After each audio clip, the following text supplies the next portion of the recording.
जय हिंद। स्वागत है आपका इंडियन न्यूज एनालिसिस के एक नए एपिसोड में, जहां आज हम बात करने वाले हैं भारत के मिराज 2000 फाइटर एयरक्राफ्ट्स के बारे में। तो चलिए शुरू करते हैं आज का अपना ये वीडियो।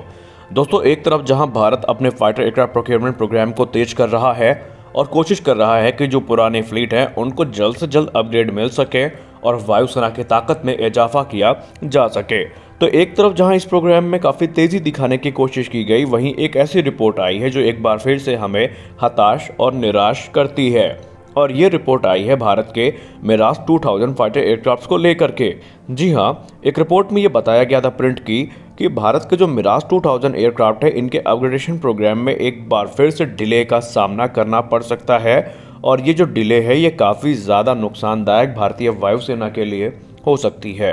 आइए जान लेते हैं पूरा मामला क्या है। दरअसल भारत ने 2011 में फ्रांस के साथ एक कॉन्ट्रैक्ट साइन किया था तकरीबन $2.5 बिलियन की लागत में, जिसके अंतर्गत फ्रांस को भारत के मिराज 2000 फाइटर एयरक्राफ्ट को अपग्रेड करना था। और जो उस समय सीमा निर्धारित की गई थी या टाइमलाइन निर्धारित की गई थी वो 10 वर्षों की थी, यानी 10 वर्षों के अंतराल में ये जेट अपग्रेड हो जाने थे। यानी कि अगर हम उस समय से काउंट करें तो 2021 के अंत तक सारे जेट अपग्रेड हो जाने थे, लेकिन ऐसा नहीं हुआ है। 10 साल के अंतराल में भारतीय वायुसेना के सिर्फ आधे जो जेट है मिराज 2000 वो ही अपग्रेड हो सके हैं। जी हाँ,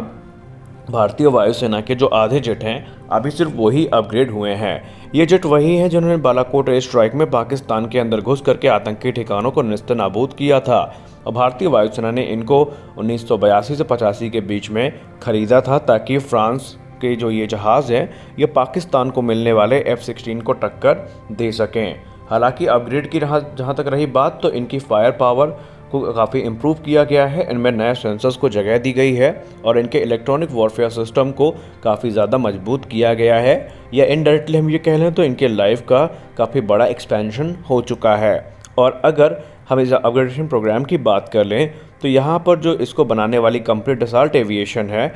कॉन्ट्रैक्ट में ये था कि 2 एयरक्राफ्ट वो खुद अपग्रेड करके देंगे, 2 भारत में ही किए जाएंगे और बाकी हिंदुस्तान एरोनॉटिक्स लिमिटेड द्वारा किए जाएंगे, जो कि ट्रांसफ़र ऑफ टेक्नोलॉजी के अंतर्गत होंगे। और इस अपग्रेड का जो सबसे प्रमुख हिस्सा था वो था इसका नया मिशन कंप्यूटर, इसकी जो मेमोरी है, नए रडार है, एडवांस नेविगेशन और इलेक्ट्रॉनिक वॉरफेयर सिस्टम है, एडवांस कम्युनिकेशन और आइडेंटिफिकेशन सिस्टम है। ये इसमें इम्प्रूव किए जाने थे अपग्रेड प्रोग्राम के तहत, लेकिन अभी तक ये अपग्रेड पूरा नहीं हो पाया है। जो अतिरिक्त जानकारी हमारी इसको लेकर के आई है वो ये है कि इस अपग्रेड प्रोग्राम में शुरुआत में तो ये था कि खाली ऊपर बताया गया जो अभी हमने आपको अपग्रेड बताया वही किए जाने थे, लेकिन बाद में ये यहाँ पे डिसाइड किया गया कि इसके कॉकपिट को भी अपग्रेड किया जाएगा, जिसमें 2 नई लैटरल डिस्प्लेस को यहाँ पे शामिल किया जाएगा और एक पूरे ग्लास कॉकपिट का इस्तेमाल यहाँ पर किया जाएगा और हेलमेट माउंटेड डिस्प्ले भी यहाँ पर शामिल की जाएगी। तो ये जो अपग्रेड था अभी उस अपग्रेड का केवल 50% ही हो पाया है। यानी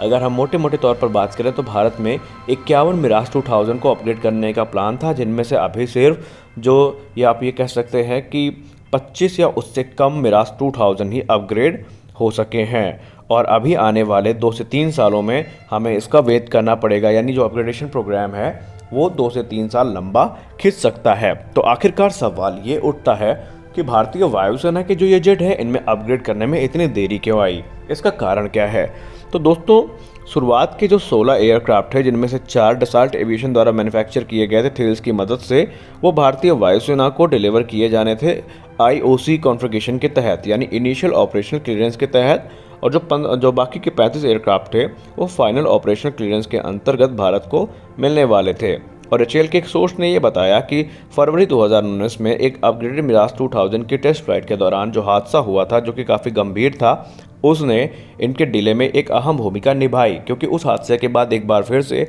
जो एयरक्राफ्ट है इनकी जांच करने के आदेश दिए गए थे। और दूसरी जो बड़ी वजह बताई जा रही है वो कोविड-19 पैंडमिक बताया जा रहा है, क्योंकि इस पैंडमिक ने जो पूरी तरीके से ग्लोबल मार्केट है उसको ठप करके रखा था और फ्रांस में व्यापक लॉकडाउन लगा था, जिसके कारण जो उनके डेलीगेशन थे वो भारत नहीं पहुंच पा रहे थे और वहाँ पे भी जो कार्य था वो पूरी तरीके से ठप हो चुका था। तो इसको भी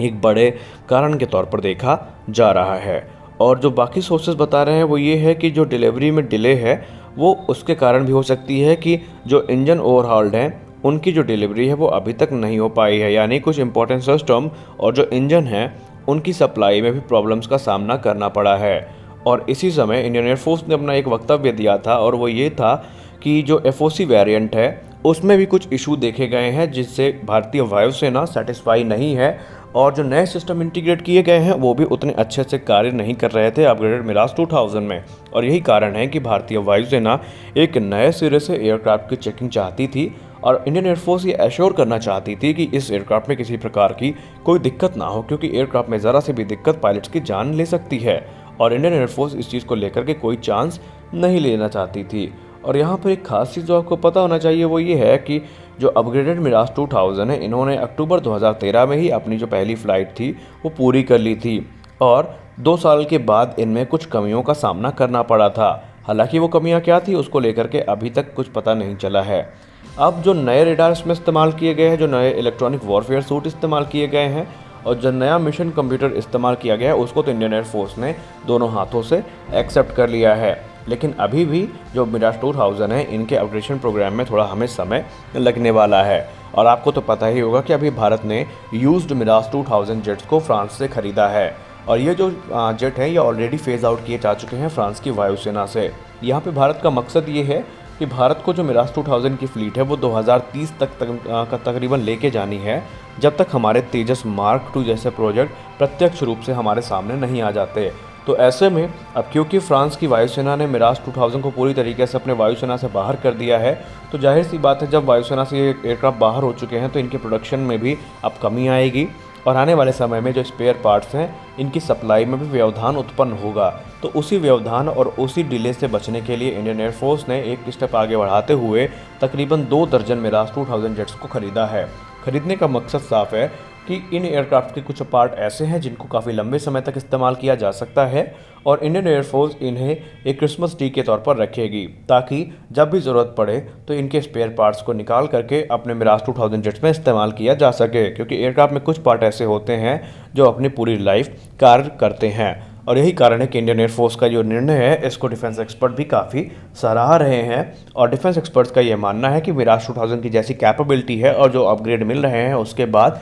ये तकरीबन 1 दशक तक भारतीय वायुसेना की सर्विस में रह सकते हैं। और मिराज 2000 भारत के लिए कितना महत्वपूर्ण है ये ऑलरेडी हम अपने कई वीडियोस में आपको बता चुके हैं, क्योंकि आज तक जितने भी प्रमुख ऑपरेशंस हुए हैं भारतीय वायुसेना की तरफ से उनमें अधिकतर जो विमान इस्तेमाल किए गए हैं वो मिराज 2000 ही हैं, चाहे फिर वो कारगिल वॉर हो या बालाकोट एयर स्ट्राइक हो। लेकिन जो डिले अभी देखने को मिल रही है अपग्रेडेशन प्रोग्राम में ये एक चिंता का विषय है